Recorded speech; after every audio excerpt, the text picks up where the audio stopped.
The movie begins in Chicago, where we meet Wesley Gibson, a man stuck in the monotony of his ordinary office life.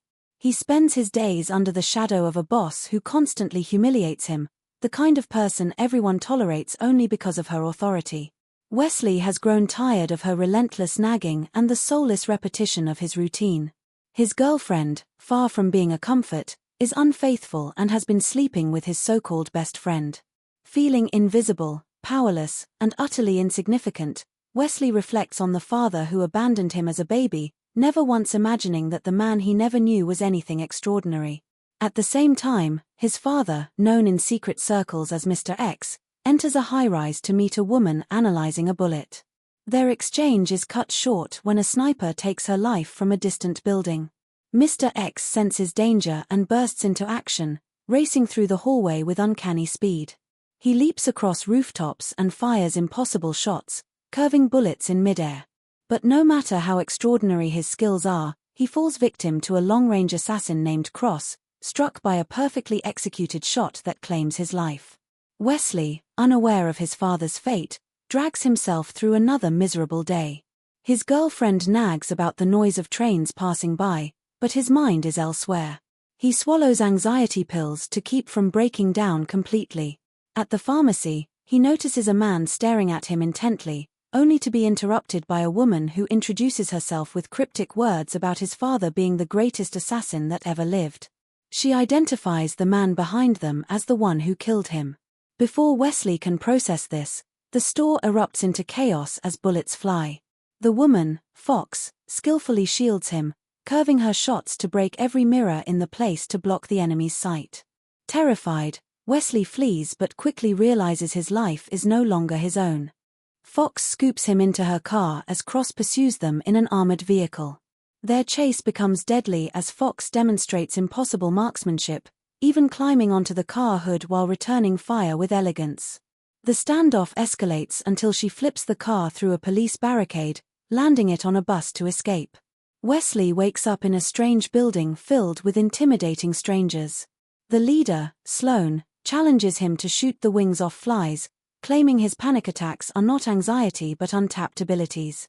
Though reluctant, Wesley experiences a surge of heightened perception and miraculously fires with precision, proving Sloan right. The Fraternity of Assassins is introduced as his father's world, a secret society operating from a textile factory. They reveal that his father was their most legendary member, and they believe Wesley carries the same blood and potential. Overwhelmed, he refuses to accept it, thinking it's insanity, but a shocking discovery soon changes his mind. Checking his bank account, he finds millions deposited overnight. The realization dawns that his life could finally change. At work, he explodes at his boss, smashing his keyboard over his cheating friend's face before storming out, finally free of his old self. Embracing his new path, Wesley follows Fox back to the fraternity's hidden base. There he meets the eccentric masters of his training. The repairman breaks and reshapes him physically, forcing him to endure pain to sharpen his will. The butcher introduces him to blades, teaching him respect for the deadliest close-range weapon. Each time he collapses from brutal training, his body is healed inside a strange white wax bath, accelerating recovery at the cost of extreme agony. Slowly, Wesley toughens up. The gunsmith instructs him in firearms, making him shoot real human corpses to condition him for killing without hesitation. He also begins practicing the fraternity's signature skill, curving bullets. Though at first impossible, Wesley persists.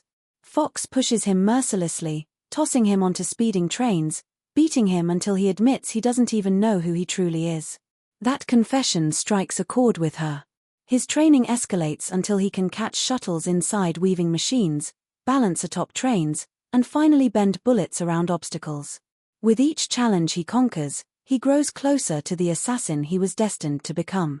Once prepared, Sloan reveals the fraternity's secret, the loom of fate. Hidden within woven cloth patterns are names, coded into fabric, believed to be the will of destiny itself. Those names are their targets, people who must die to maintain balance in the world. Wesley is conflicted, questioning whether murder could ever be justified, but Fox convinces him by sharing a story. She tells him about a man who once slaughtered an innocent family simply because a fraternity assassin hesitated. From then on, Wesley abandons doubt and accepts his role. His first kill shakes him, but after that, he takes assignments with increasing confidence, each shot bringing him closer to avenging his father by killing Cross. His methods grow bolder, from executing men through bulletproof limos to reclaiming his father's old gun from the apartment where his girlfriend and friend continue their betrayal. In one of his most satisfying moments, Fox silences his ex with a kiss, humiliating her in front of Wesley's betrayers. The chase for Cross intensifies when Wesley finally encounters him face to face. Their clash leaves Wesley wounded, but in recovering, he discovers a bullet traceable to Cross, leading them to Eastern Europe. With Fox by his side, he confronts the man who for so long has been a ghost in his life. On a moving train, they finally battle.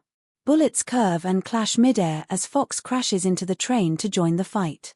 Chaos erupts when the train derails over a cliff, dangling dangerously. In the middle of destruction, Cross does something unexpected. He saves Wesley from falling. Shocked, Wesley shoots him anyway, only to hear his dying words. Cross reveals he is not Wesley's enemy but his father. The truth devastates him. Sloane and the fraternity lied. His father had been protecting him all along. Rescued by allies of Cross, Wesley learns the full truth. Sloane has been corrupt for years, manipulating the loom to insert names for profit, turning the fraternity into tools for personal gain. Cross had rebelled against this deceit, hunted down by his former comrades, and in the end died at the hands of his own son. Wesley is consumed by guilt but finds clarity. His father's legacy isn't blind obedience but the strength to choose his own path. Determined to set things right, he arms himself with weapons hidden in his father's secret arsenal and prepares for war. Using explosive-rigged rats to infiltrate the fraternity compound, Wesley ignites chaos from within. Explosions tear through the textile mill as he charges inside, dispatching assassins with lethal precision. His training now pays off. His movements are fluid, ruthless, unstoppable. He defeats the Butcher in a brutal duel and presses forward, seeking Sloane. In the final confrontation, Wesley reveals Sloane's treachery to the assembled assassins, exposing how their leader's name had appeared on the loom years ago, along with many of theirs. Sloane admits it but argues he saved them by ignoring the code, letting them live despite their fated deaths.